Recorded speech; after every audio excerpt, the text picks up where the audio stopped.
Today, I want to talk about what happens to children in the Helliverse, and really the moral system of Hell as a whole and why it's built that way, both within the world and outside of it for the writers. My name is ImpCut, hit that subscribe button, and if you haven't seen it yet, we put out a video responding to your comments from our videos and our community posts. You guys are absolutely hilarious. Someone drew me as a girl, so I posted it to our community tab saying, well, say something.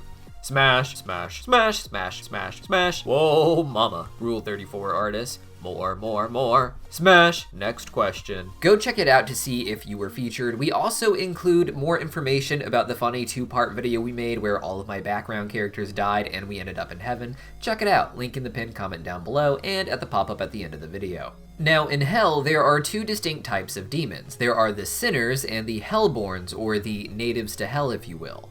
Sinners were humans on Earth. They have an immortal soul, and when they die on Earth, they manifest either in heaven or hell, seemingly based on how moral they were in life, though the reality of heaven and hell system is very questionable, and part of what the show actually is meant to explore.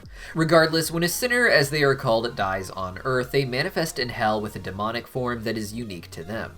This is based on their life, interest, sins, and even the things they hate, such as Husk hating cats or Angel apparently hating his own feet, traits that they can't change and are stuck with for eternity. These sinners need to eat and drink and such, but they will not die from starvation or dehydration. They just experience the severe effects of it and suffer until they can get food or drink. Sinners are essentially ageless, but older people do tend to manifest looking and acting less useful in whatever form they take. Husk, for instance, is said to be in his 80s, and that seems to register for his character. With that in mind, it doesn't seem that there is any real de-aging phenomena, and thus no reason to believe any sinner would manifest as older than they were on Earth as well. With that in mind, if a child dies on Earth, they should manifest in hell or heaven as an angel, and be stuck at that age for the rest of eternity. While they would likely gain some maturity as they continue to exist, they will likely never reach the development of an adult in the way we think of it. In addition to this, there are the Hellborn children who are not immortal. These are the children of imps, succubus, hellhounds, and other species that are native to Hell and that live in the various other rings in addition to Pride. These are demons, but their lives are more similar to humans on Earth. While they live longer than humans on average and are much more durable, they can die of old age and be killed by violence. While sinners can only be killed by an angelic weapon from heaven, the imps and other Hellborns can be killed by any weapon at all, though angelic weapons are seemingly even more effective on them, and like with sinners, should be able to deal permanent damage to them even if they aren't entirely killed by it. The Earthborn sinners were said through Twitter to be restricted to the Pride Ring, meaning they cannot go to those lower rings, hence why Blitz and his gang live in the Pride Ring with its red sky in Imp City, which caters to imps but still has plenty of sinners because it is in the Pride Ring. A lot of new fans don't seem to get that yet. They are just confused because they hear Imp City and assume that would be in the Wrath Ring, and it looks similar enough with its orange sky to Pride's red sky, but they are definitely in the Pride Ring. Anyways, this separates the sinners from most, but not all of the Hellborn species' children, with it more so being a choice to live in the Pride Ring for Hellborns like imps. So there does appear to be some laws and systems in place to protect children as they develop, but they are rather lax compared to those on Earth. And additionally, the sinner children are said to also be given a sort of special protection as well. Now, according to an ancient livestream with VisiPop, Hell operates somewhat similarly to a prison in terms of morality. This isn't some universal rule, but the sinners from Earth operate under a code that you do not abuse women or children. In prison, people who are sent away for crimes against women, and especially crimes against children, tend to face not just ostracization from other prisoners, but very deliberate violence. No one really knows why they are in hell per se, but they all have their own ideas of what they did to end up there, and like entering a prison, there is a sort of reason that you are there that can be explained.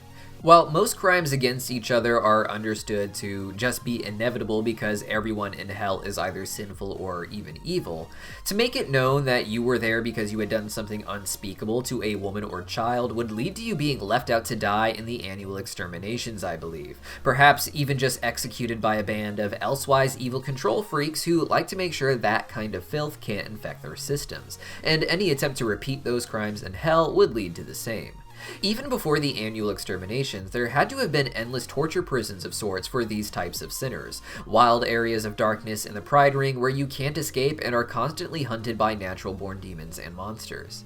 Now, these rules are more rules of convenience. They are things the creators have said to avoid having to worry about this kind of sin in their show, with it already getting enough controversy for Angel Dust's plotline with Valentino. But it gives us insight into how we can imagine the rest of Hell operating to accommodate this rule for the writers. Now, natives grow into adults, so they don't need things to be much different than they are on Earth. While there's a lot more violence in their world that they can be subject to, they are tougher overall, and Moxie can leave dangerous substances and needles around children for comedic effect without us having to take it too seriously. There are undoubtedly rules in place about how to conduct yourselves for the children's sake, but in the wild corners of Pentagram City, the capital of sinners, there is very little order maintained, and it becomes a bit of a choice that the Hellborn make to raise a family around these kinds of sinners. As for the sinner children, their story is quite a bit more interesting. A child dying on Earth and ending up in Hell would have a pretty hard time at first, not being able to get a real job or knowing how to use that money in a way to take care of themselves in a world where everything is there to take advantage of you. These days, I imagine there are online social networks created by Vox and Velvet that help connect people in Hell, making it so people can instantly hop online when they manifest in Hell and find people based on the various names they used in life before adopting their nickname in Hell. This would be something only recently that came into Hell, however, with Velvet just recently bringing in the age of social media. Before this, I still imagine there were all sorts of options, however, particularly for children. Everyone in Hell is either going to want to avoid people outright from their life or find as many of them as they can. So I imagine there is practically an industry for this sort of thing, connecting every corner of the Pride Ring that dates back to when they only had a written word and could only keep track of names and help travelers look through them. At this early age, I think children would have found sanctuaries all over Pride until their families could be found and they could be connected, which as immortals was bound to happen eventually, even after hundreds or maybe thousands of years.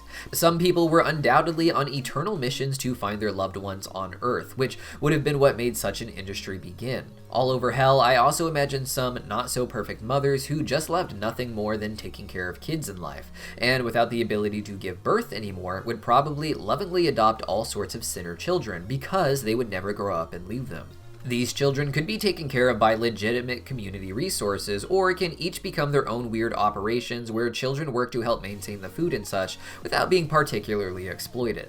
Many of these children could eventually find their real parents in time, or beyond them, descendants of theirs who just want to be parents as well, who just love raising a kid and living the family life even in Hell, and thus it makes sense to adopt kids from within their family line, even if they are technically some sort of ancestor. There could be entire colonies that exist where sinner children are sent to live wild child lives and still have access to food, perhaps one of the few positive social systems that exist in Hell. As silly as all that sounds, my focus for this video was to be in line with the intent of the original lore of saying that people who abuse children in particular would face severe punishments in Hell.